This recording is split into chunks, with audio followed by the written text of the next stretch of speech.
of technical difficulties up here, so I wanted to go live at 8:30. For some reason, YouTube made that absolutely impossible, so I had to reset my phone. I reset the router, so I am really sorry to anyone coming in here late. Lots of tech difficulties. I'm using the phone tonight. I'm just running into a ton of issues, guys, so I'm really sorry about that. We had like 25 people waiting for the original stream at 8:30. It's really unprofessional. I do apologize for that. I wanted to go at 8:30 because, as you guys could see from the thumbnail, I was working on a project to get running for tonight, and it's running for now, knock on wood. So, but yeah, guys, totally unprofessional. I'm really sorry about that. And it sucks because YouTube updates these apps in the background. So when I come into the app for the next day, it's totally different, totally hosed. I really wish they gave us a rundown of the updates and things that are coming out. But for some reason, YouTube does not do that. It's kind of like going onto the app. It's like a big surprise. So I do apologize for that, guys. But we have lots of people in here. I saw Jub, Adult Beverage Monday. Philip Bender, what's up? What's up, Russ Bell? Thank you so much. Welcome to the channel. I haven't seen you here before. Thank you so much. But yeah, we have one new train that's running tonight, or at least the cars. I need to switch some cars around from last week, so we'll get that running. We'll probably start running stuff about 9:15. So rolling in. What's up, guys? Yeah, I totally apologize. Really unprofessional. I could not get this YouTube app to cooperate. It has something to do with that horizontal screen lock, which is really frustrating, guys. You know, it is what it is. Has Doc been in here? I didn't see him. Oh, there he is. What's up, Doc? Conrail. Well, I'm actually wearing my Halloween shirt, literally Halloween. So getting in the mood up here for Halloween. So I love those 80s horror movies. What's up, North Coast? Radar, what's up? If I miss any of you guys, I do apologize. Just right in there again. Like I said, it has been a crazy, crazy night up here. Getting the studio ready for York. Having a couple friends over to run trains. So it's a really small space. I can't really do an open house right now. I don't really feel comfortable doing that. But I got to get this space all set up. But we got some cool accessories running. I've got my block signal hooked up. It's just a momentary signal. I got a whole project on with that. USPS left the other signal outside in the rain all day Saturday, so it was dry, thankfully, but the outer box was soaked, but the inner box was perfectly fine. What's up, KR Trains? Hopefully I see you this weekend as well. So guys, this weekend is York. Really Thursday to Saturday, in my opinion, is the actual, all the fun begins. I'll be there Friday and Saturday this year. I can't take off for the railroad or whatnot. So what's up, Rail Chief? How's it going? But yeah, guys, York, I'll be there Friday, Saturday. Not going to really have a lot of time to hang out a whole lot because of just getting around and seeing everything that's there, which is like impossible. But I'm going to do my best to see what's going on there. But like I said, tonight I'm going to try to run the K4. Hey, what's up, Dr. Death? Doing all right? Frustrated from all these tech difficulties, man. It's this YouTube app driving me nuts. Bourbon. I wish, man. If I didn't have to go on track tomorrow, yeah, I'd be chugging the bourbon. I got water in an iced tea jug that I had. So, but yeah, guys, the York show is probably one of the best. Well, actually, it's the best train show on the East Coast. I'd say everything south of New York, probably the best show out there. I've heard about Amherst being pretty awesome, but for us 3-rail O-scale, 2-rail O-scale guys, toy train enthusiasts, I mean, these are all toy trains when you look at it. I know they're models, but whatever. They're big toys, big boy toys or whatever. But yeah, we're all kids at heart, but the best train show ever is probably the York show for us O-scalers. And it's so overwhelming. The best way I can explain York to any of you guys who haven't been there, like this weekend I went to the Timonium show. That video will be out probably maybe tomorrow. I got to edit that down. It's a lot of editing. What's up, Uncle Salty? So many new faces in here, guys. Welcome, everybody. But my best explanation of York compared to the Great Scale. The Great Scale show, you kind of hover over tables that are for for instance, I don't run HO, I don't run Z scale or S or garden scale. So for that stuff, I kind of hover over. It's cool to see. I feel bad when people ask if you're interested in something, even though I'm just looking. So I kind of hover over those and just walk by them, not to waste anyone's time. Be respectful, of course. But the York show is literally everything. Like I would say, like 95% what we do up here. What's up, Sly Cat? So that's the hardest thing about York, in my opinion. It is like, you know, you get a couple tables of like really interesting stuff. Get some couple tables of like some older stuff, newer stuff, mix of things, overpriced stuff everywhere. So, uh-oh. Comments are flying, guys. Give me a second here. Not be able to make the York show. Oh, geez. Yeah, no worries. There's always the spring York. We got Slycat saying hi. Got Conrail Lock finally got the TMCC. Nice. Got it working. It's pretty easy. It is a little confusing at first. You're like, what the heck am I supposed to do with all these wires? But if I can figure out, guys, I always say if I can figure it out, you guys can. What's up, ELW Trains? We got some other comments in here. How's work? Work is work. It's not too bad. What's up, DB Tech? What's up, man? Got Brian Rock Rail fan saying hi to everybody. I love that. Thank you so much. But yeah, guys, so the York show, I'll be there Friday, Saturday, all day.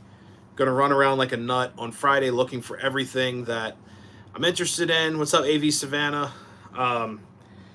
Actually looking for a couple of items that, you know, they're going to be kind of hard to find for a decent price. I don't feel like paying like a ton for them, but if they're there for a decent price, I'm going to scoop them up. But I'm looking at possibly getting a Blue Comet, if I can find one that's full scale. If it has like TMCC in it, or if it has like PS2, that's totally fine. I'm not buying a Legacy one. I'm just not shoveling out that type of money. But that's been on my list for a little bit. And then also F units. I do not have any F units. I've got a set of E units. They're still in my car. I got to take those out of there. But I have a set of E7s, BNOs. I just upgraded. They run great, and I actually bought light bulbs for those cars. A Dreyfus. That would be cool, too. If I see one that's like TMCC or like PS2 would be kind of cool. But yeah, Dreyfus would be sweet. Then I have to buy all the cars and all that. But right now, guys, I'm looking at Steam and then vintage diesel. Not really looking at a whole lot of cars unless I see something that's out of the ordinary, or like, you know, maybe like, I don't know, some heavyweights or something. But right now, looking at some definitely E units or F units, vintage diesels, and anything Maryland and Pennsylvania, for sure. Looking at those as well. But right now, it's I've bought so much stuff before this York show. It's really bad right now. I've got stuff I haven't even ran yet that came in. I have to go through it, and I'm doing a video on that particular engine to show you guys what to do if you get like a weird running TMCC locomotive. I know this one will come around. It's just kind of glitchy right now. But I also have to get this room together. Like I said, have some friends over to run trains. So it's going to be pretty crazy the next few days. So I'm glad I got that video from the Great Scale for you guys to enjoy in the meantime. But York's pretty crazy. If any of you guys have ever been to York, you know to get there early. Anyone who hasn't been there before, get there early. Do all your paperwork, pay for the show, whatever you got to do. Get there before that line gets crazy on Friday or even Thursday. I got to pay my my show fees for the show. I didn't do it ahead of time. It's whatever. I already registered. I already have like my yearly pass or whatnot. So, or my year membership. So, it's just got to pay that show fee and get there ahead of time. That's all. They have ATMs there. Just letting you guys know, there are ATMs at the York show. They charge like $4 usage fee. So I recommend, you know, basically get there early. go to like your bank or something. Don't give them the extra $4. And I think the maximum limit on their machines at the show is like $300, which I know sounds like a lot of money, but if you're trying to get you know, items that are like $500-600, you have to make multiple trips to an ATM. And then what I found out too is like sometimes your bank doesn't let you do that. It pulls it up as a security risk, and it might cancel your card or forbid that machine from taking out any more than that amount of money. So I recommend just going to your bank this week, do the withdrawal of whatever you got to do. Makes it so much easier than showing up to the show and you know, basically showing up empty-handed. Let's see. Cash is king. Give me 1 second. Excuse me. Sorry, guys. Yes, it's a cash show, pretty much. What do you think of the... You know what? Dell Hudson. So one of my buddies, one of my Amtrak coworker and good friends of mine, he might be watching this. He's actually on a night shift with the Thai gang. He's a repairman. Good friend of mine. He'll be at York. He actually asked me about that. I have to check it out. I've heard about them, but, you know, I'm sure the 2-rail guys already know about those tricks, using that system to use like Digitrax to run your trains. So I'm like interested in it. It'd be kind of cool to check out, you know, see how they work. Yeah, Joe, I'll have to check that out. I've heard like several people reach out to me. I'll stick with Legacy TMCC. I'm honestly, I'm not too impressed with some of the stuff that Lionel's doing, and they don't even have an operating system right now. Same with MTH is just as guilty. Hey, thanks, Real Chief. Thanks.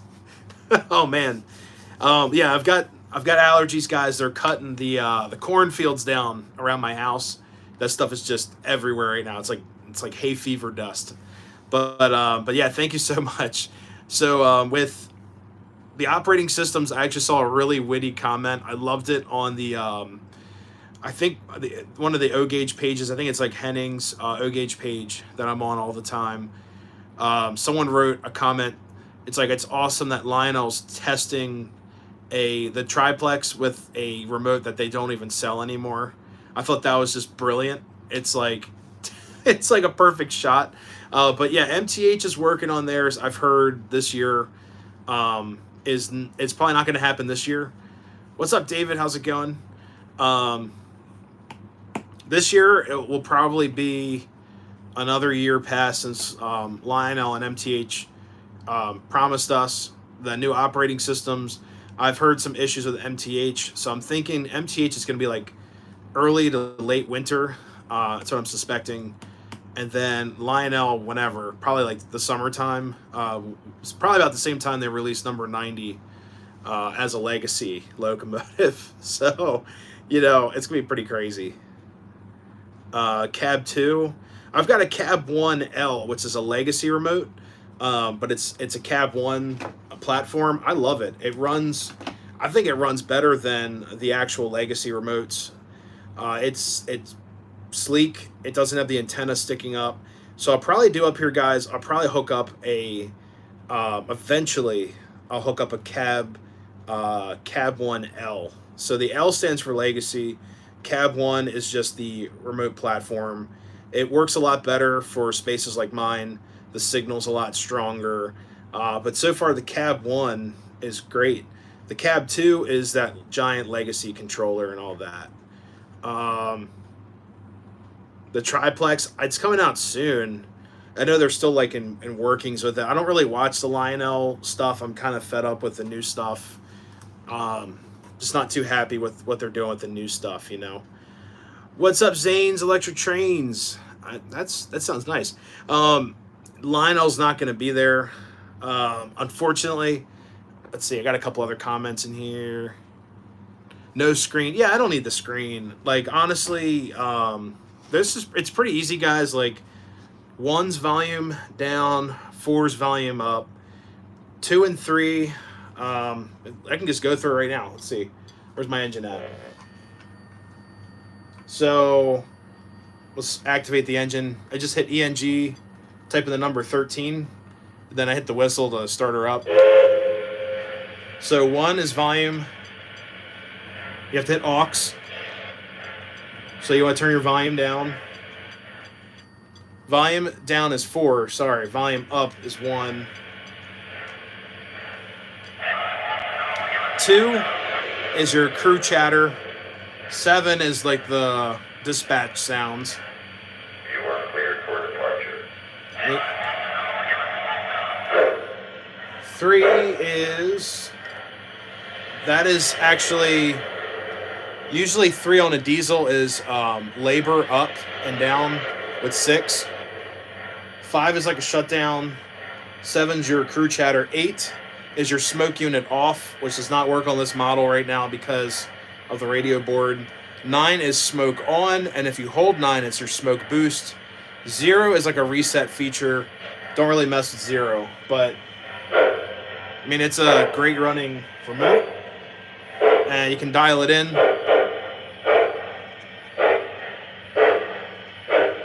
The remote's also not stepped. It's just got a wheel. And it's pretty responsive.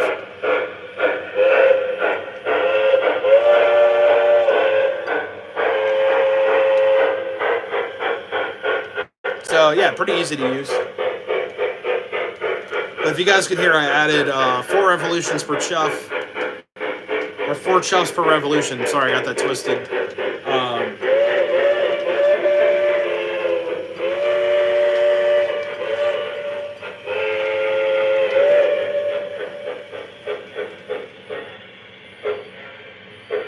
And we also have fan smoke now with the K4. On my layout, to turn everything off, I hit the halt button. You don't have to do that. You can actually take the voltage. If you hit track, which is the power up your track, you can actually power that down like that. But I just hit halt. Then I usually hit engine to lock it out. So when I set the remote down, it doesn't turn on track power and just cook stuff while I'm just hanging out. Just gave me an engine with Bluetooth. Oh, that's pretty cool. Just got you an engine? That's pretty sweet. The Camelback has the same sound system. You know what? If that's pretty interesting because Lionel did that with a lot of stuff. I had a B&O. What the heck was it? A B&O Atlantic. I loved that thing. It was so much fun. It did not have cruise control at all. It was just a runner. It had the same sound system, but that whistle is a Pensy, 3-chime passenger or something like that. It's a standard Pensy whistle, nothing special. It does sound like 1361's whistle, which is 1361. But yeah, Lionel shoved that sound system in like a lot of Camelbacks, Atlantics, Pacifics, heavy Pacifics, and also I think there's a couple of like consolidations that have that, like early consolidations. This model is from I think 2003 or to 2001 to 2003, something like that. Let's see. Ken wrote something in here. Run my post-forward TMCC. Yeah, so the crazy thing is with my layout, the way it's wired right now, I can't run anything over like 4 amps with the TPC.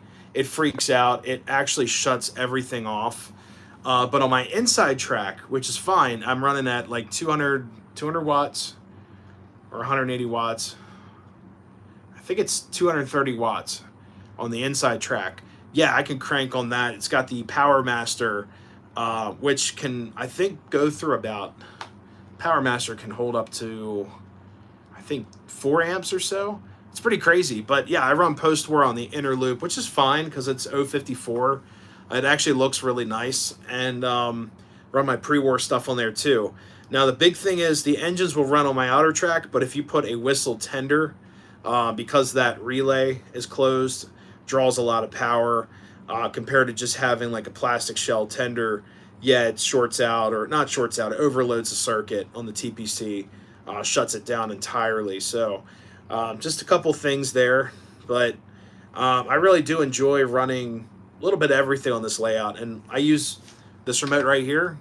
Like I just hit track and it's in conventional mode. Just it's a variable mode, so it works great. Got some other comments in here, guys. So the girlfriend's N-scale engines have rail sounds. What? No way. Southern Pacific TMCC consolidation with the same sounds. Yep. Except the whistle. The whistle's different. Okay. Very nice. April York show this year is why I asked about the triplex. No worries. Yeah, Lina will not be there to talk about anything this year or last year. They weren't there. They were there my first York show. When was that? 2021? Yeah, 21 they were there, the fall show. I was just kind of like, it's all the new stuff. They had like the show layout that was there.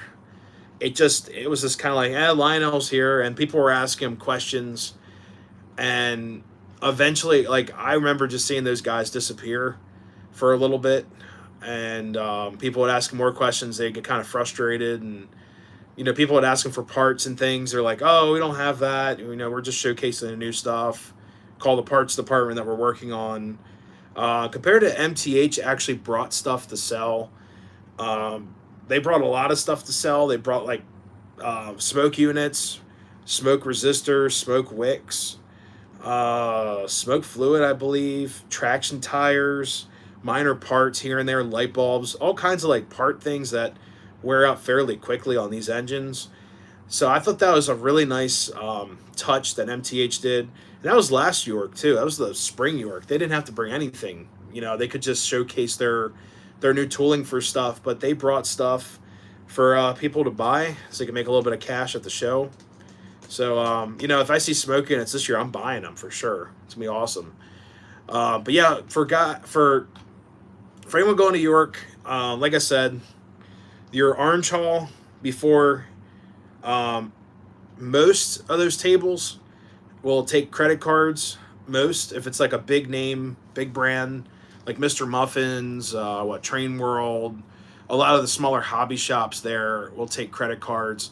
But once you get out into the member halls, it's very scarce. Some people have upgraded to Square, which is like, plugs into their phone.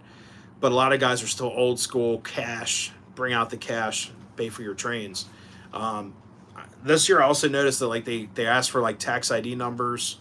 That turns off some of the private vendors because then, you're tracking down tax and all that. So I'm not sure what that's going to look like this year with, the member halls. But this year I did see that they required a tax ID for for all the tables or something like that. I'm like, I don't know. Atlas Caboose. I'm not sure. I haven't bought anything Atlas in a long time. Don't buy Lionel rolling stock. I'm not impressed with everything that they're doing right now. It's just, there's just so much stuff out there anyways. So yeah, let me get these trains sorted around. I'll spin you guys around. So basically I have the train that we ran on here last week because I've been out and about. So I have to put most of these freight cars away or find a place for them really quick. So bear with me. And then we're going to hook up.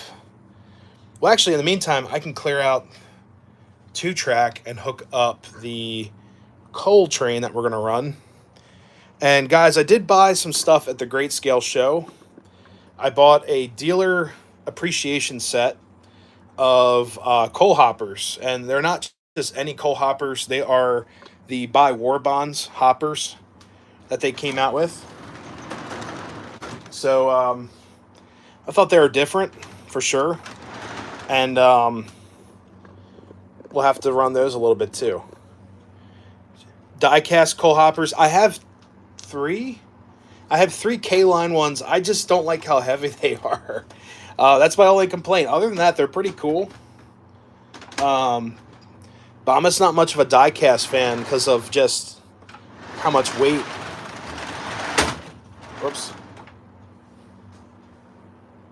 Yep, just crash into the engine. All right, let me move the consolidation out of the way.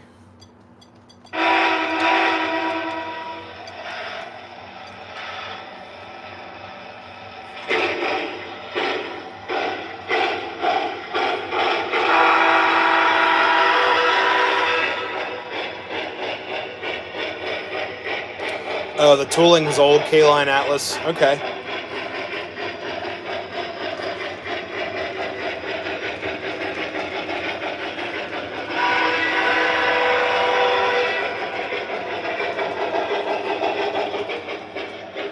All right. Cool. So let me move these cars down. I did see that Lionel is making that 040 from K-Line. I'm probably not going to buy one because I already have. I actually have the same exact original model, so I'm not really interested in that. Some of my friends were asking me about that, like, what do you think? And I'm like, you know, I actually had 3 of my friends reach out and ask me, you know, is it really worth it to buy the new Lionel 040? And I'm like, you know what? I have the original one. It runs great. It has TMCC. It does not have cruise, but you really don't need it. It's such a small engine. You're not running like a million cars, and it runs really nice. And I've ran it here several times, and it's one of my favorite models. It's my first, I think it was actually my first K-Line steam engine with, it's my first K-Line steam engine that with TMCC. Then after that, I kind of got addicted.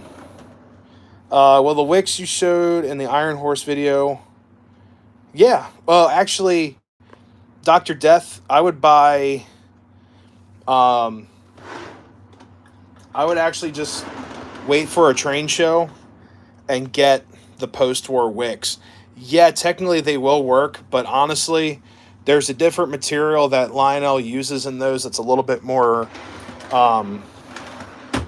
It's not as heavy duty because the MTH wicks are braided, but you could throw one in there. It's a different material. I think MTH uses like I know it's like a fiber material, but it's different. It's very different from what Lionel's making now for their smoke wicks. Let's see. Let's add some cars. Where are my heavyweights? What the heck?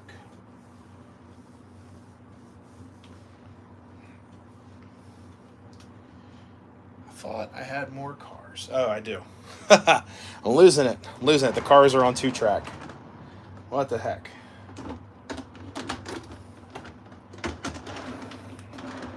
All right. Yes, MTH is, well, so Lionel's is a it's a fiberglass as well, but it's just the MTH one's like super heavy duty, and it's because it's pulling in more heat with that fan driven smoke unit compared to the little resistor smoke units. So in my opinion, I'd go on Lionel's website, get some their smoke wick if you can find them, or eBay or Trains, they'll have them on there. I only buy MTH and Rail King rolling stock. Yeah, pretty nice. Some of the Lionel wicks in the tackle box. Yeah, I got some up here too. It's like my private stash of parts for my post and pre-war stuff. Some other comments. Hey, thank you so much. Yeah, this has been a lot of fun. I got the Miller Engineering up top, and then I have my ticket station or ticket sign on this side. The station's it's an MTH model. All right, so that track is clear.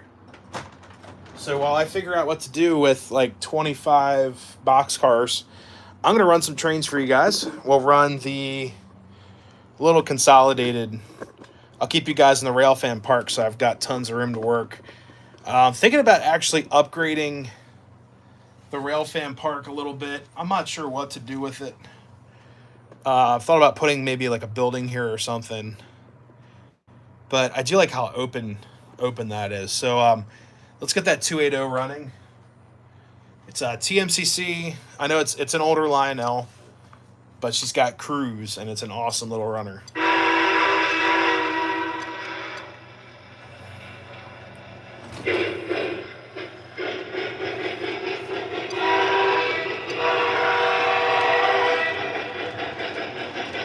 This one I also upgraded with the 4 revolutions, or the 4 chuffs per revolution, and fan-driven smoke.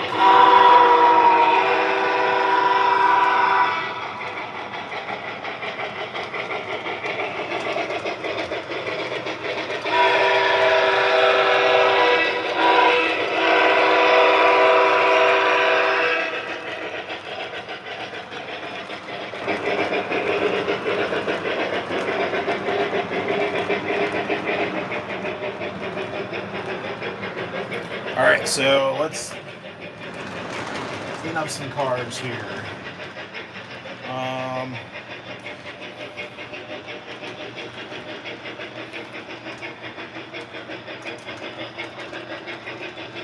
So the 027 stuff, unfortunately, would be really hard. Well, it wouldn't be difficult to do, but there's really not like a whole lot of room in there. And then because we're running it conventionally, I'm not sure how the smoke would work in conjunction with the chuff sounds and all of that.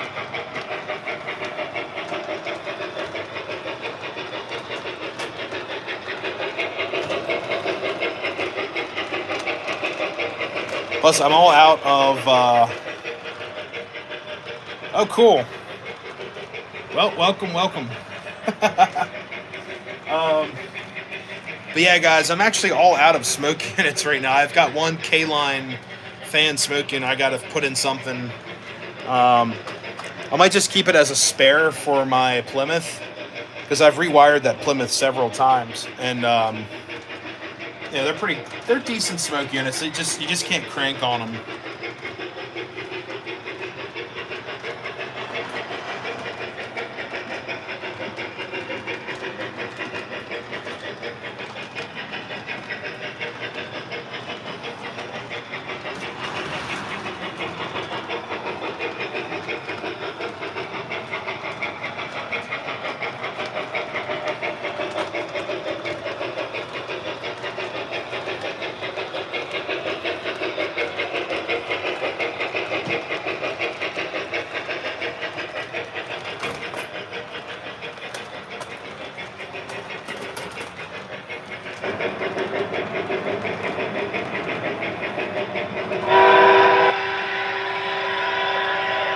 What's up, Randall?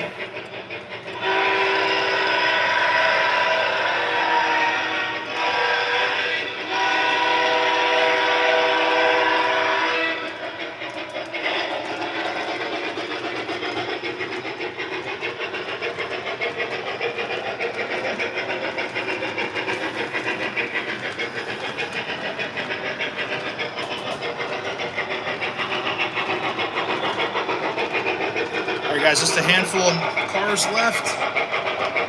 Too many cars up here. Too many.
All right, 3 more cars. All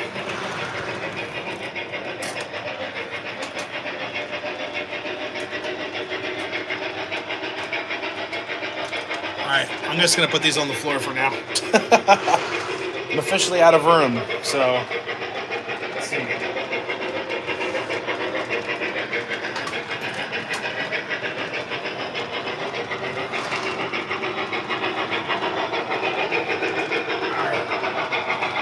Let's get this K4 all backed up.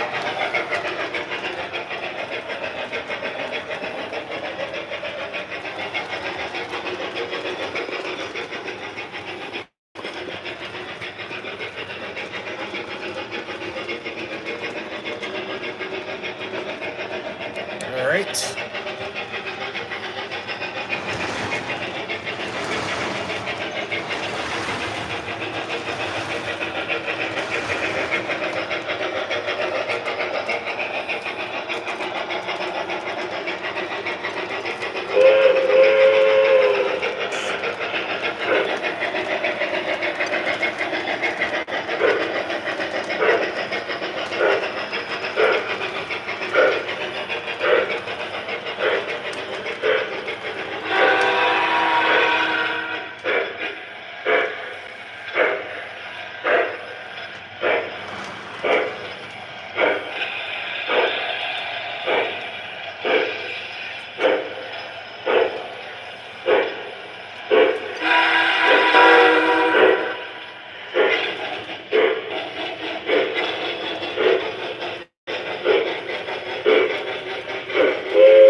All right, guys, let's hope it works. So we'll see.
Alright guys, so the smoke unit fan is stuck on right now.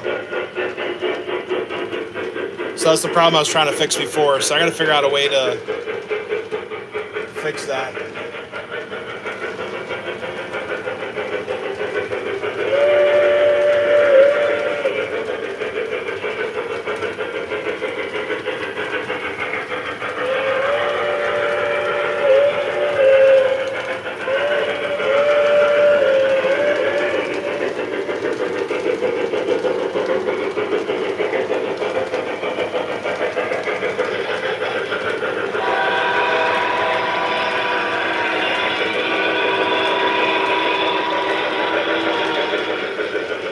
True, it's just frustrating because I've opened this engine up like probably 20 times to fix it, and it's not fixed.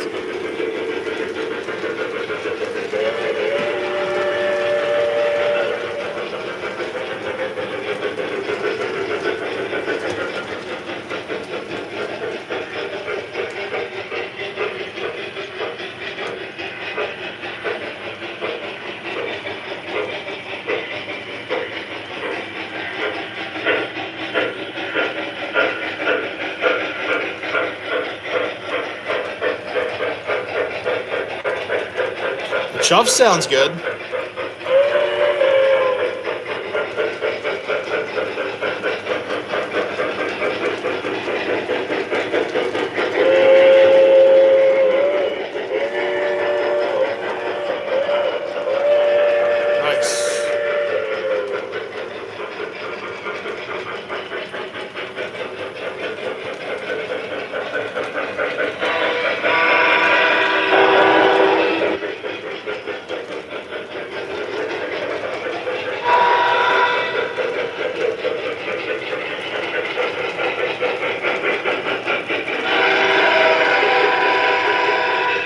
be very cherry.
Guys, I want to show you something new on the layout. It's actually working better in the dark, which makes sense.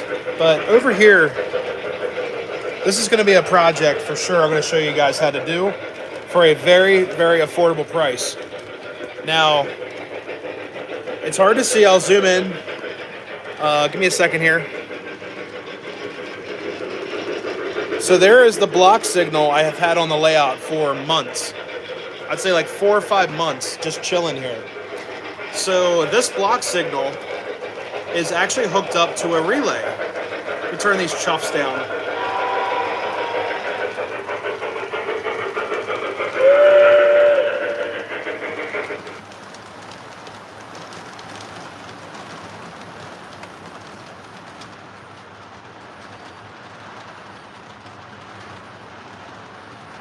Actually, the chuffing smoke's working. If you guys can hear that, it's a very low.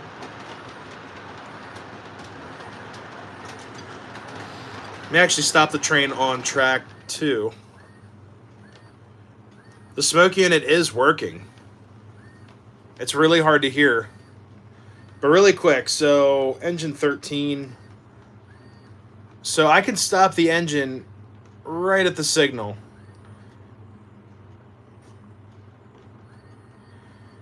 So I got the smoke unit running to warm it up a little bit. So guys, this signal is an MTH signal. These are the coolest signals ever. And they are so easy to wire. It's just 3 wires. So you get two sends and basically 1 common. So you get your clear, which is green, which is the signal's clear right now. And then your next signal goes from red. And then once the train passes through, it then goes to approach, which is really cool. And then it goes back to clear. So you have 2 wires. Basically, the best way I can say it, if you power the 1 wire, the signal is green, clear right now, straight up and down. It's a position signal. Then if you turn the other, basically give the other wire power, the signal goes to stop, which is across, and it's red. Now, the coolest thing with that is that once you take power off that red wire and apply it to the other wire, the signal goes from approach to green, or clear. So this signal is a Pensy style, but later on Amtrak and other railroads like Conrail changed the lights to be color, which if you have colored lights, you can do a little bit more with different types of signals. It's better to see further away. We actually have some old position lights with the yellow light signals on our line. They're all ABS signals, automatic block signals, but they're very old. They're probably from the 20s and 30s. They have very old, yellow lights in them still.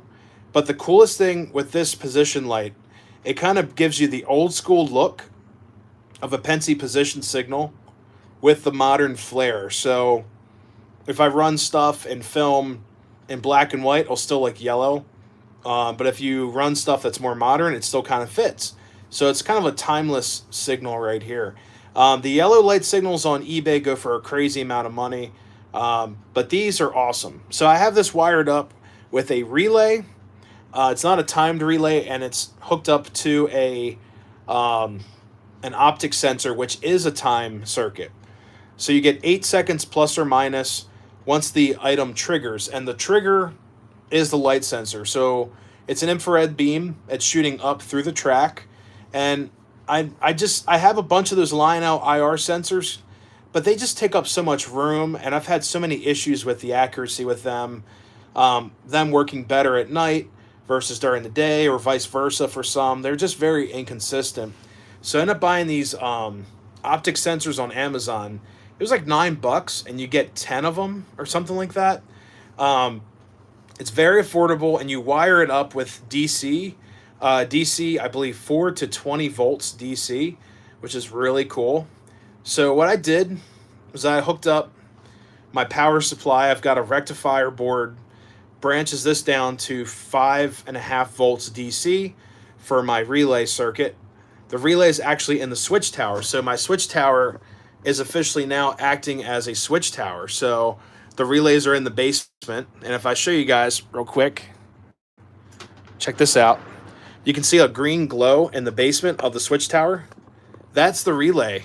So one side of the, this glass here is red and green. That one's green. So that's the relay telling me that I have power right now.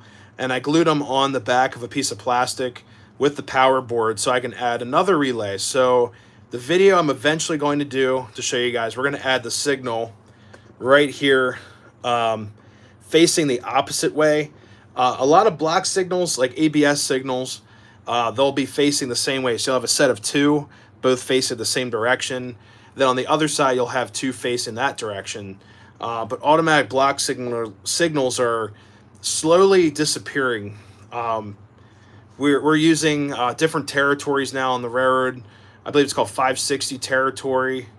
That means that they're running cab signals. So we're no longer using block signals for ABS, but we have control signals for interlocking. So interlocking would be any type of disruption in the track. There's a switch, or you can go from one track to another. We call that an interlocking. We have home signals, control points that guard those interlockings to protect our customers, engineer staff, all that. Even me on the ground with track cars.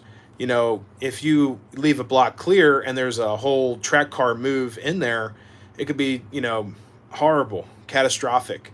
So control points they're dispatched by the dispatcher. Automatic block signals are automatic. There's really nothing you can do with the ABS signal. Actually, according to the rules, if you see an ABS signal and if it's stop, you can stop and then proceed. Most people call it in because they want to know what's going on, but usually ABS signals stop and proceed, and there's all types of different ABS signals out there as well. But this is actually really close to what we're using right now on the corridor. So if you guys can see that right there, these are just so much fun to mess with. So my optic sensor is right here. So once I even get close to it, you guys even see my hand there. So the light is stop. It's red stop across. That's the basically the aspect. But with these sensors, they're so sensitive. Anything that gets in proximity of the sensor. So look at this. Check out my hand. you know, very, very sensitive, but the beam is being shot straight up through the track. It gets about 2 inches before and after the signal, but you can see now it's cycling through. There's approach, which is yellow. Cross, it's like in a 45-degree angle. And then there's your clear signal. What's up, Ben's Model Railroad? Welcome to the channel. So let's run this K4, run it through the signal real quick.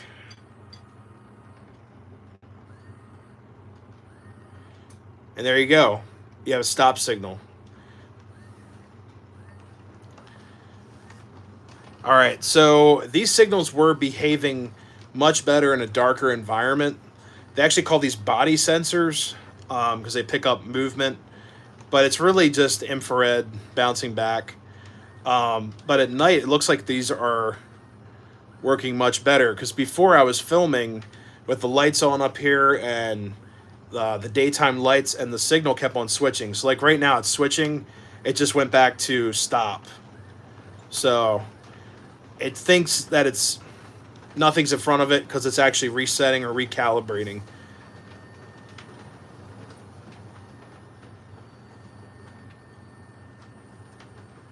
So I want to see how slow you can run before it wants to give out. Let's see. Nope. Still triggering movement. So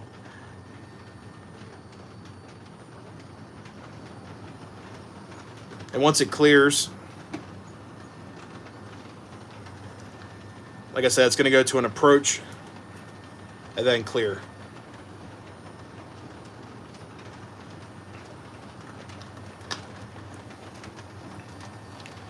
So we'll get the other signal on the other side. I'm thinking about possibly putting that signal facing this way. So we run basically, what would it be? So I guess right going counterclockwise, left going clockwise, but I might actually flip the signal to be facing the switch tower like they would have done back in the day to protect an interlocking or an ABS. It would still work the same way. Once the train goes through the signal, it will turn red and stop, or stop signal, but we'll have to see. But right now I'm trying to listen to... Yeah, it's not working at all with that switch. It was chuffing, but now it's constant. So I'll have to work on that again. But we'll have to see.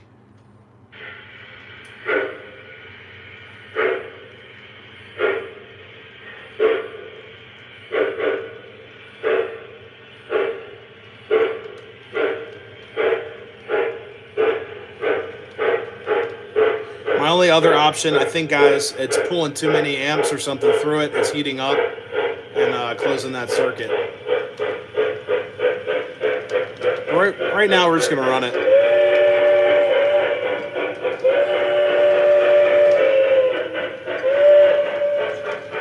And also chose to do this side first so I can actually use the side facing me to film. It's a little bit easier to film for you guys. But I'll show you how all that goes together. They're a lot of fun. You're not messing with a lot of like other relays and stuff. I know Atlas had a whole system, but pretty easy.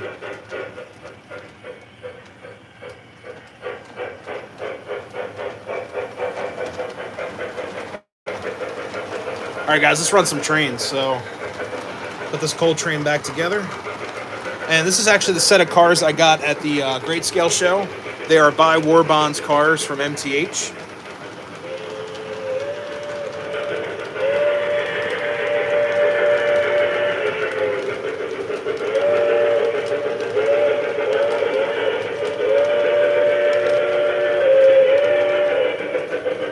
But yeah, the sensor's working pretty well. I don't have to tinker with that at all. But yeah, guys, really affordable. Like the sensor, the power board, and the relay run you like $15, but you get multiples as well. What's up, North Coast? How's it going? All right, guys, let's fire up the 280.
let's get you guys over here.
Quick.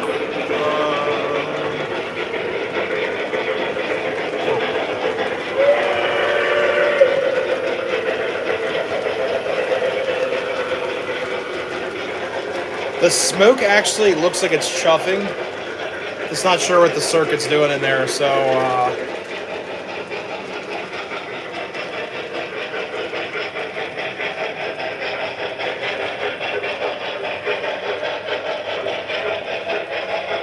I might just leave it. It doesn't look that bad. What do you guys think?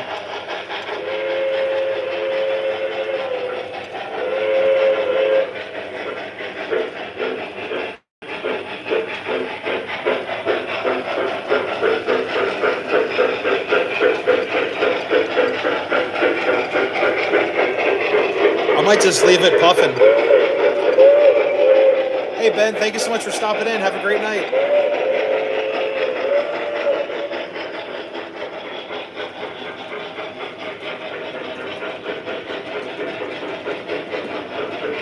Finished watching Kung Fu Panda. Nice. Yeah, Dell, I'm thinking the same thing, man. I'm tired of tearing this engine apart. And it's smoking so well. Honestly, I think I like the chuff. With this engine, I think that just hearing that chuff being correct is more appeasing than having the chuffing smoke. Having that, 4 chuffs for Revolution.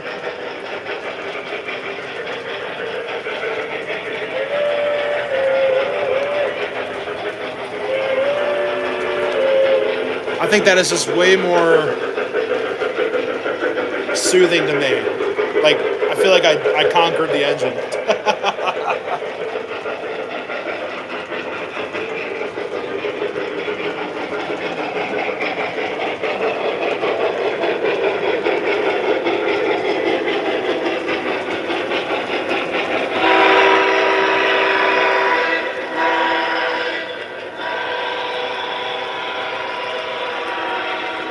The 280 is Lionel.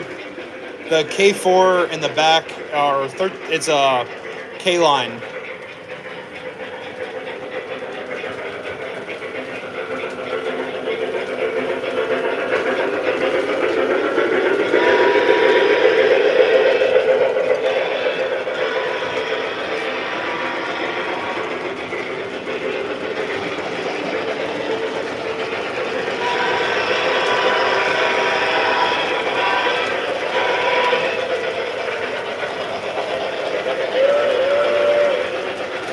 No, so I just upgraded that with a MTH fan driven. Actually, both of them have MTH smoke units.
actually, in the 280, I put in Firebox Glow.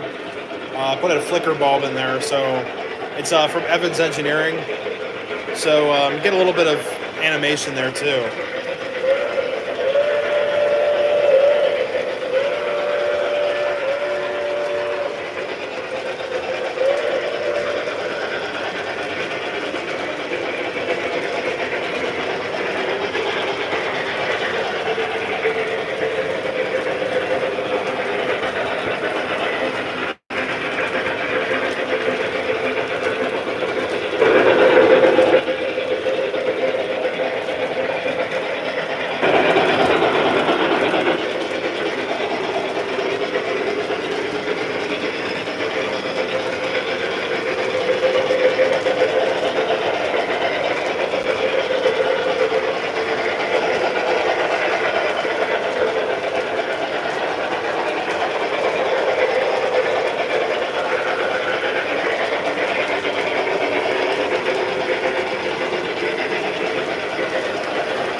Sweet.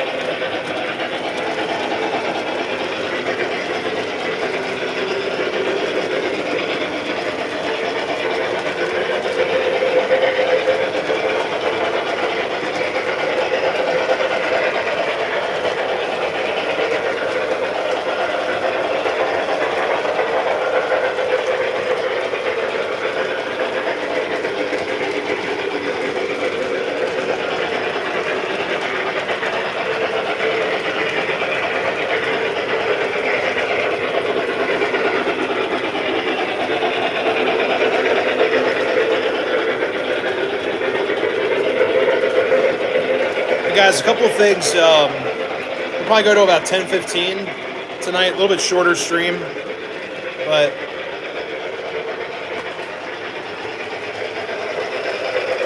over here is the graveyard, and I know we're getting close to Halloween, but in the graveyard, I've got some big plans. So I do plan on. Let's see. Give me a second here.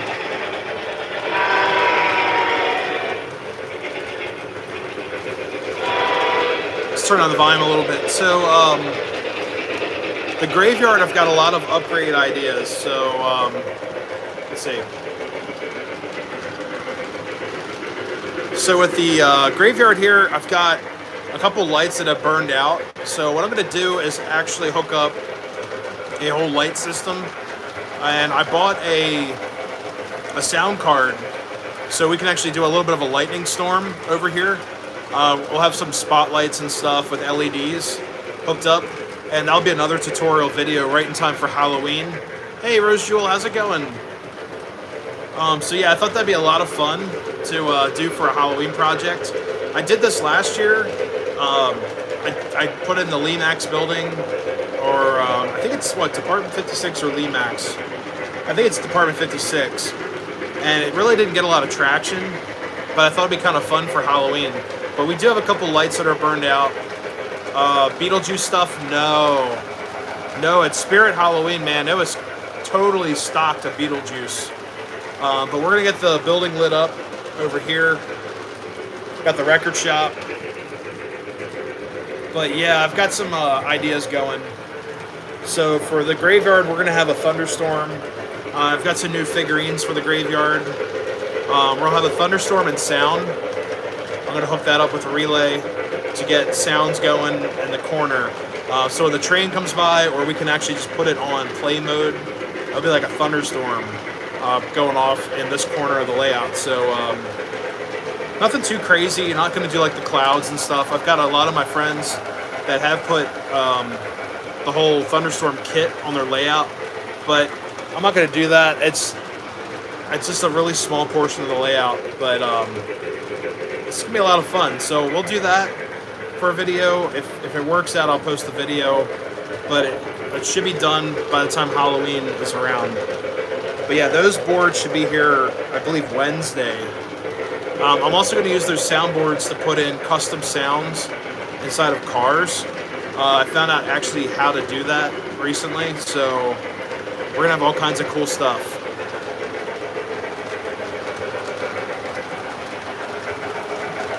I don't know who that is. I've seen the show. It's been a long time. Do you get a discount? No. Unfortunately not. But no, those guys are great. Even even Iron Horse, they're really good guys. Really nice family that owns the business. They're good friends of mine, and become friends over the years because of just the train stuff, the train world. But yeah, they're all great people. White Rose, those guys are great, and then Iron Horse, really good people as well. Yeah, they're really everyone. Everyone around here. Always have a great experience at their hobby shops.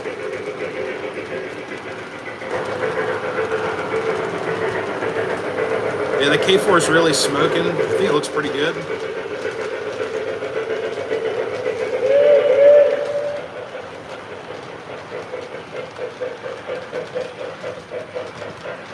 Let's see.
Hey Tom, how's it going?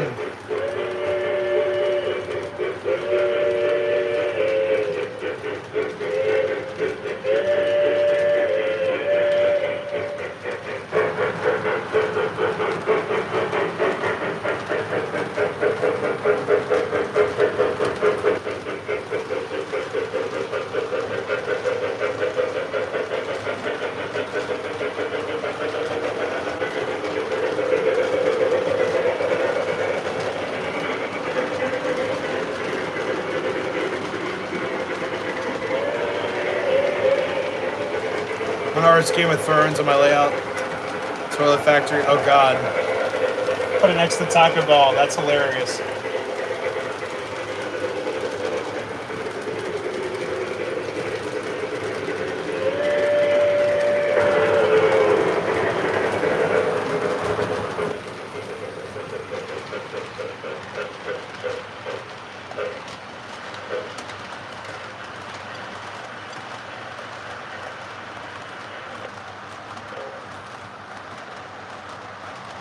Alright, give me a second. I'll let the K4 cool down a little bit. What engine are you? 14.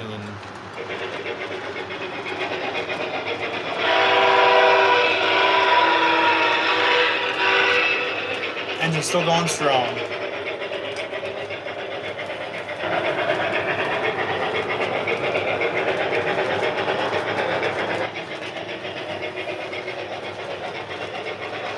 Actually hook up a diesel. I haven't ran my Legacy GP7 in a while, so let me hook that up to the passenger train. So give me a second here, guys. I'll leave you in the MOW yard right here. The scene. Let me take this one off.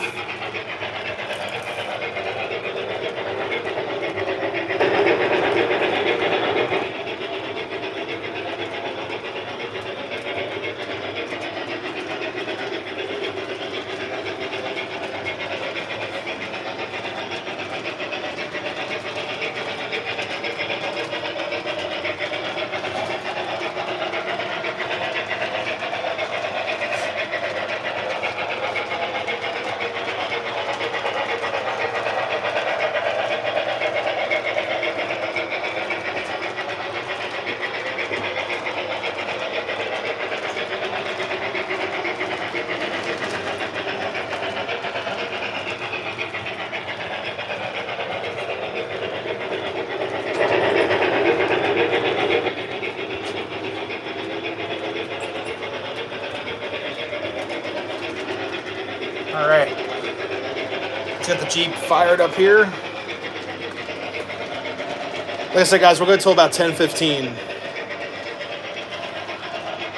Yes, I do need a Halloween train for sure.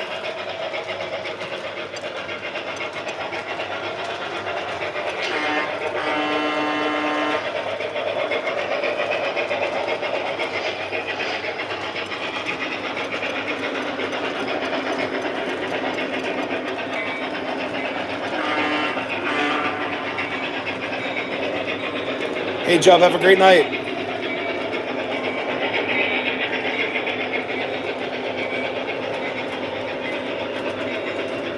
I don't know why that was hidden. Hey, Rail Chief, have a great night.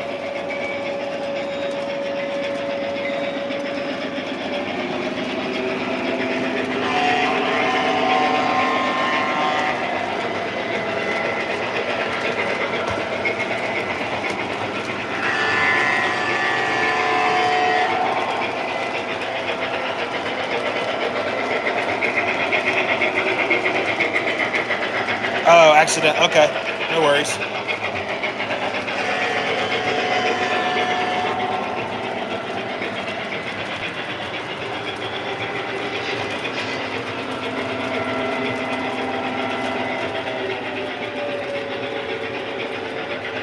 Actually need smoke fluid in this engine.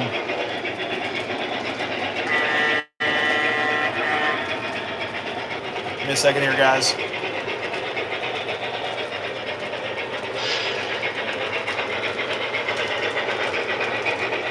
And tonight we're running Very Cherry from JT's Mega Steam. One of my favorites.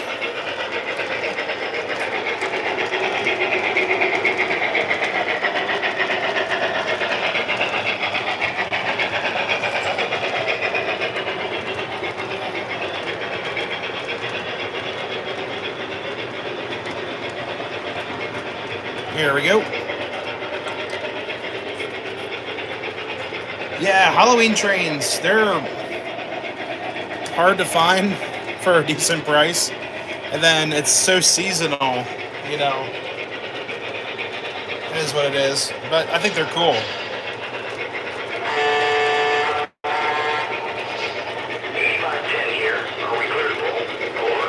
Yes.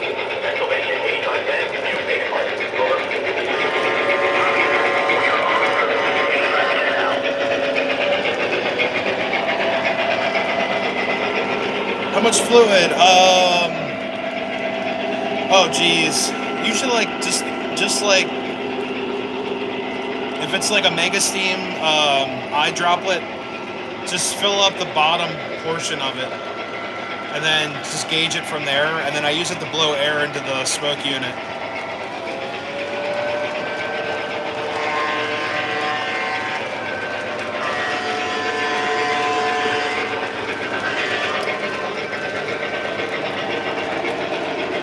Thanks. Yeah, it's my first Legacy. Oh, we have an invader. Look at this. Hey. What are you doing? She likes sitting up there and watching the train, so I'll let her do that.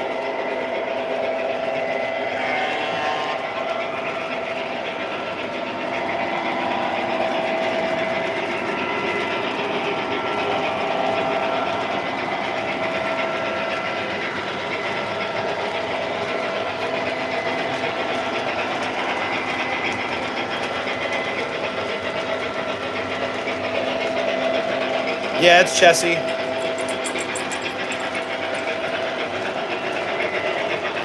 Yes. So guys, if you have a YouTube channel, do YouTube Shorts. Yeah, she did take my seat. She's going back to it too.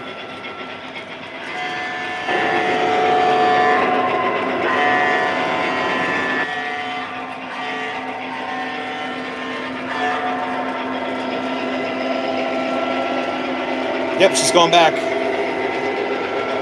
So anyone who does YouTube, even if you're just having fun, Shorts are now monetized. And guys, Shorts are honestly a great way to boost your channel and let people know what you're working on and all that stuff. I highly recommend doing YouTube Shorts, like highly. Some of my friends have done some. They've gotten great responses, great view time, and everything. Whoops. Stop smoking. There we go. Little air bubble. But yeah, I've been doing YouTube Shorts for about 2 years now, and guys, they have really changed the audience, and it's also changed the market. Like, I know it kind of shows the retention of the modern market is very very limited and for a very short time period, you know, but it's honestly worth it.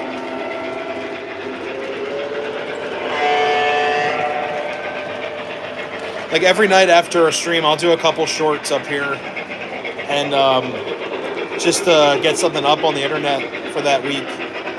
And they're great if I'm running low on content. Just run some trains and just show people what you're doing. And it's for fun too. I mean, it's not really a lot of work. You just hit for a 15 to 20 second video. So it works out great.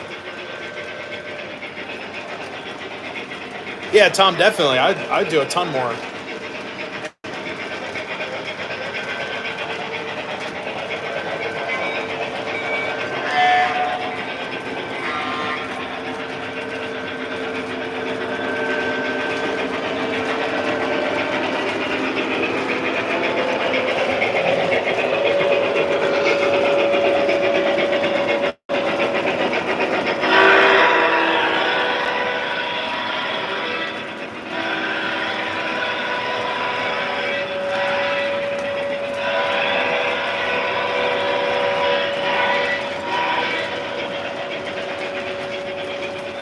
They rule the house. Oh, geez. Oh, man, I'm sorry to hear that. Hey, no worries, Tom. Hey, guys, just a shout out to my buddy Tom. This layout would not be rocking and rolling right now if it wasn't for Tom. So I blame him for the success of this railroad up here. He has helped me out so much with tech problems and just programming stuff, resetting boards. It's been awesome having him as a friend because, you know, if you need help with something, he's always there. So thank you, Tom, so much, man.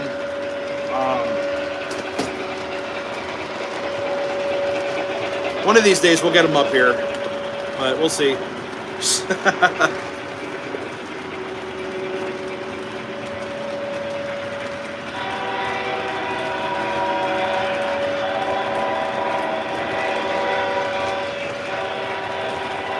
Hey, Twisted, what's up? How's it going? Yes, Tom is an amazing dude, and he's always been there for me. Whenever I needed help at 9 o'clock in the morning, 2 o'clock in the morning. There was one time we were up trying to troubleshoot something. It was probably like midnight. It was crazy. Hey, thanks, buddy. What's up, Gus? What's up, brother?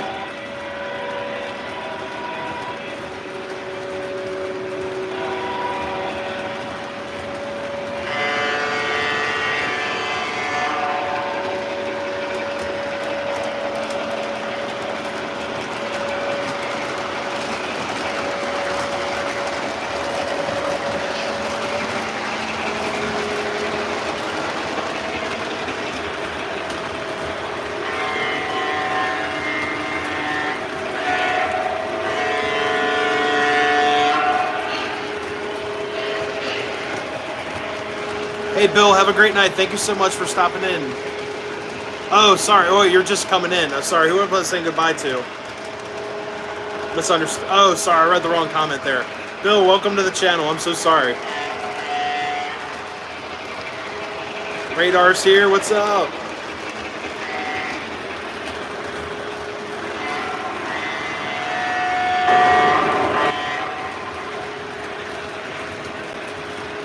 All right, guys, we're gonna go until about 10:15, and it's been a really fun stream. I do apologize for early on, lots of technical difficulties, Total curveball, of course.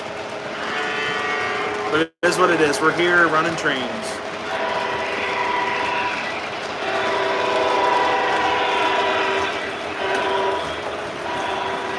Welcome back.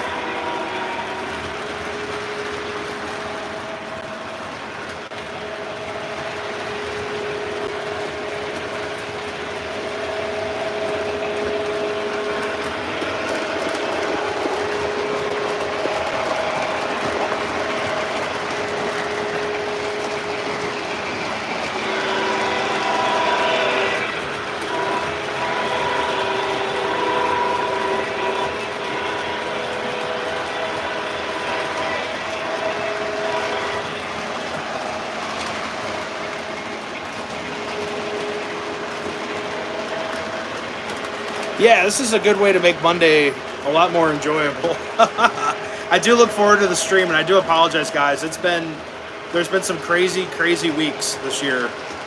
Not really my normal schedule, but it is what it is. Working for the railroad, the schedule is it's set in stone to a point. If they need extra help, definitely we'll be there. Make some extra money, of course. But it has been frustrating at times, but I love what I do. What's up, Thomas? How's it going?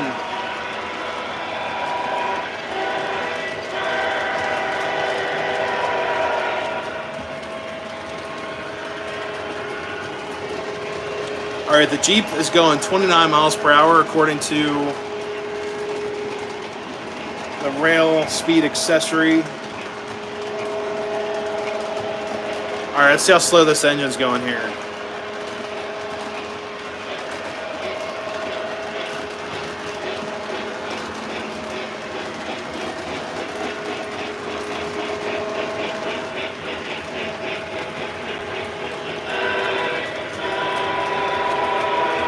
It's going approximately 8 miles per hour.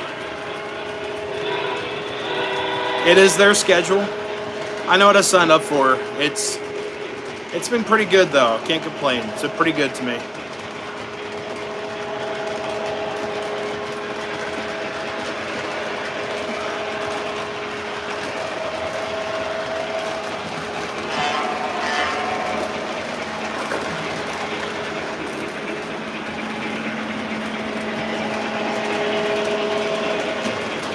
It's actually last year's Spring York. Or actually, this year's Spring York engine. Yes, the IR sensor. Oh, the speed sensor. Yeah, it's working. Tom, I got a new system set up here with the signal. I was showcasing this earlier. I hooked up my own IR signal for the position signal right here. And it's working great. It's actually working better than the Lionel IR sensors. It's going to do the approach, and then clear, straight up and down. It should be green.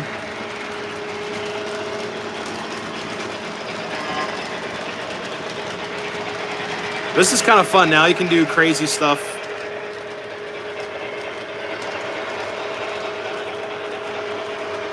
You can do stuff like this.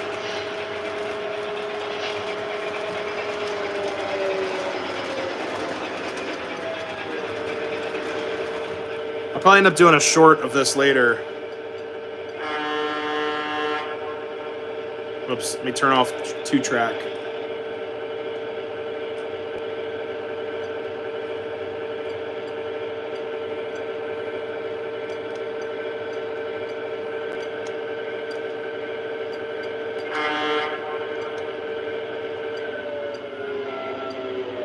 So the stuff you can do now, if you're just messing around,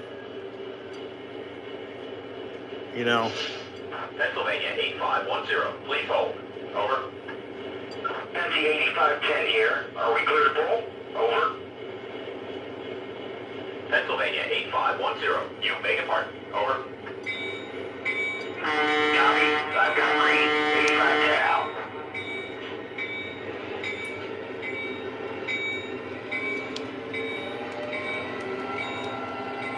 You know what I mean? It adds a little bit more animation to your layout.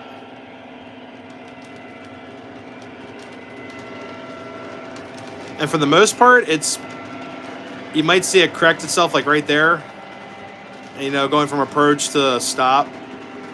But it gives you plus or minus 8 seconds. It's doing really well. I thought about putting up a timing relay, but guys, that is just perfect right now. I think with the darker lighting, it helps out the sensor a little bit.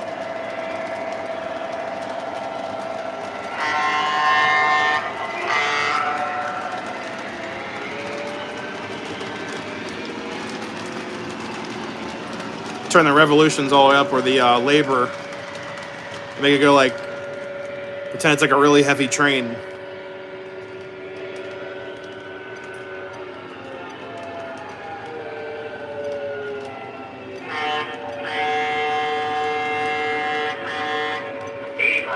How's that track look? Are we clear? Over.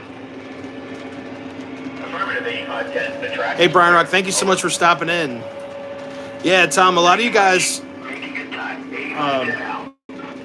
were saying, get more accessories, you need accessories. This is the best way you can accessorize your layout, because these are things that you don't have to sit there and flip a switch every time. You know, you just turn the accessory power on your layout and it's rocking, you know. You don't have to sit there and flip a switch. Kind of like the icing station. Yeah, you got to sit there and flip a switch. It is fun, but sometimes you just want to sit there and run your trains and just watch stuff happen automatically. So really glad how this turned out, and I'll show you guys exactly the circuit for that.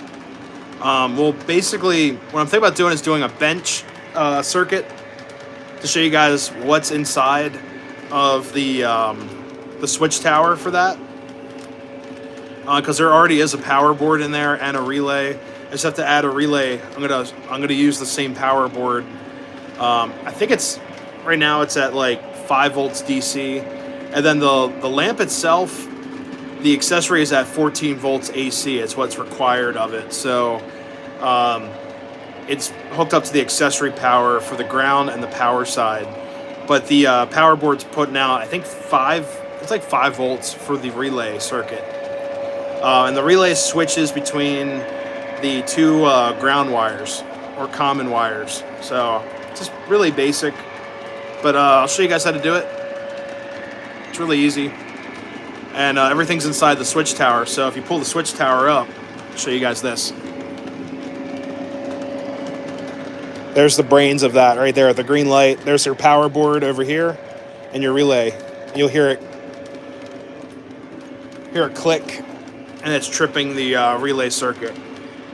So just really basic, and it's kind of funny that the switch or the relays are inside the switch tower. So just like real life.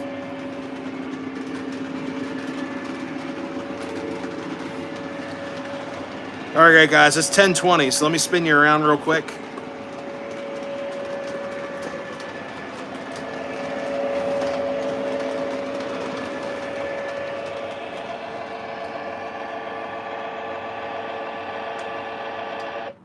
Oops. All right. Cool. All right, guys. So this week I'll be at York on Friday and Saturday. I'm going to be there all day, and it's going to be a crazy, crazy show. I don't think I'm going to have enough time to film layouts between like hanging out with everybody, saying hi to people, and doing shopping and stuff. It's going to be really busy. The fall show is always the craziest, which is fine. It's a great show, but I like to spend time to talk with people and also shop, and just hang out, of course, with my friends. But they usually have a lot of train layouts there, which is really sad. I like to film some of them, but we'll see how time is and how my budget is for the show. I'm really not trying to go crazy. There are a couple pieces I've been looking for a while, but we'll see what happens. But I'll be there Friday, Saturday, all day. And my best advice for the show, if you guys are new to going to York, definitely show up early. Get your pass, get your membership set up, get in that big line to get in the door. Show up with cash ahead of time. And also, the best thing I can say, like, I know we're all mostly adults here, but my best advice to people is just be kind to one another. You know, Be patient. Don't get in people's way. Don't like jump in front of somebody, or be nice. We're all in the hobby together. I feel like these days people aren't really nice to one another, and there could be more kindness around. And I'm not trying to sound like a softie or whatnot, but we're all in this hobby together. I've had so many strange experiences at train shows, people butting you out of the way or walking in front of you, or putting up a plow type of thing, like knocking you out of the way while you're looking at something. I've had that several times. Not calling on any particular show or region, but I've had that many times. You're like looking at something and someone like gets right up in your grill, and they start like almost like trying to get you out of their way. It's like, what are you doing? But I think could be some more kindness out there. We're all in this hobby. We're all anxious to be there. Just be nice to one another. Have a great time. Don't cause a ruckus. And my favorite thing, like if you can't afford something and the person is like making you feel bad for not buying it, don't feel bad at all. Um, you know, don't don't be pressured into buying something you can't afford, or if it's a little broken and you're like, I don't know about this, and they won't give you that deal that you want.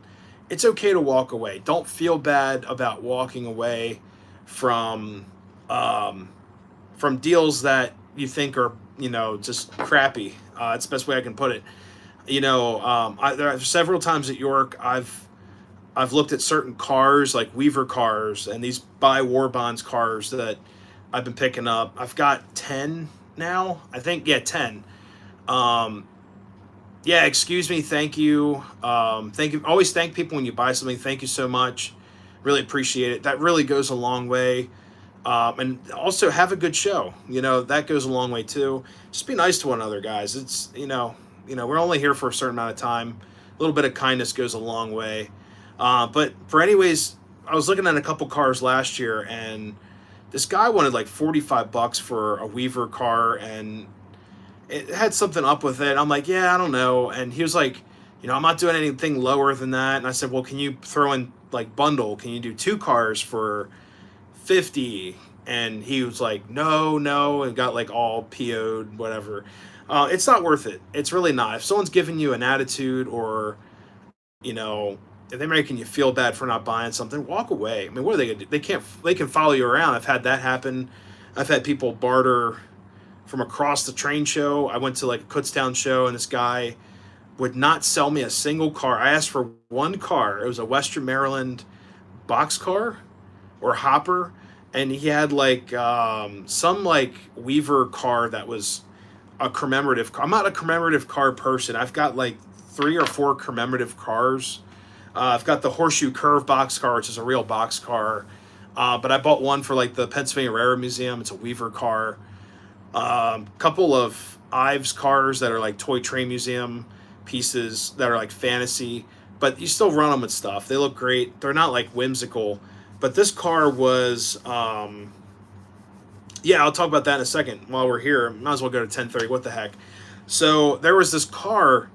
It was like Toronto World's Fair, like 19, I don't know, what's 70 something. I have no idea.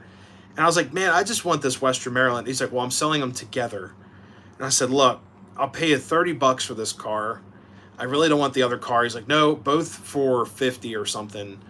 I was like, oh, dude, he would not leave me alone. He started actually yelling at me from across the Kutztown show, like, come on, man, it's only two. Like, I'm like, whoa. I like walked away. I was like, this guy is a nut. Like, it was just a really strange situation.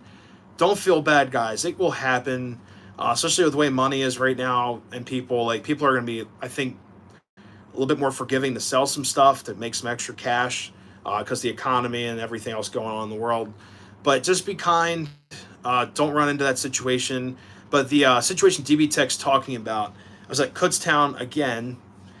This guy had an MTH, what was that? MTH system. It was a DCS system with the remote and the box, everything.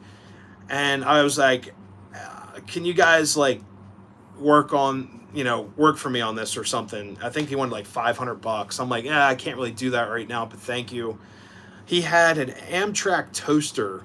So guys, MTH made these toasters. I forgot you guys would know what the number is on those. I can't think of them. AEM7, that's it. AEM7 toaster. It's a GE locomotive, and I like toasters. They're cool. I work for Amtrak, so I'm like, it'd be cool to have an Amtrak engine.